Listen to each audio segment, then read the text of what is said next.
వ్యవసాయం మీద సవాల్.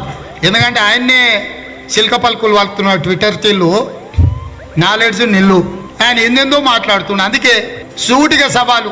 కొట్లాటలు లేవు, పంచాయతీలు లేవు, తిట్లాటలు లేవు, ఎక్కడిచ్చేది లేదు, ఎటకారం లేదు. వ్యవసాయం మీద, ఉచిత విద్యుత్ మీద, రైతు రుణమాఫీ మీద రైతు వేదికగా చర్చించుకుందాము. నీ పేరు మీద కూడా ఎర్రవల్లిలో 30 ఎకరాలు 40 ఎకరాలు భూమి ఉంది, వ్యవసాయ భూమి.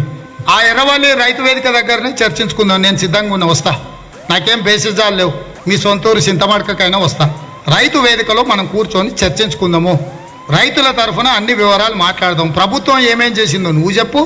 రైతులను ఎట్లా నిండా ముంచిండ్రో, రైతు ఆత్మహత్యలకు దేశంలోనే 2వ స్థానం తెలంగాణ ఎట్లా వచ్చిందో, రైతులకు ఎందుకు గిట్టుబాటు ధర ఇస్తలేరో, ఉరేసుకుంటే ఉరేసుకుంటా అంటే చెప్పి కేసీఆర్ 150 ఎకరాలల్లా తను ఎట్లా ఒరి వేసుకున్నాడో, ఈ అంశాలన్నిటిని కూడా కూలంకషంగా సావధానంగా తెలంగాణ సమాజం ముందు చర్చ చేద్దాము.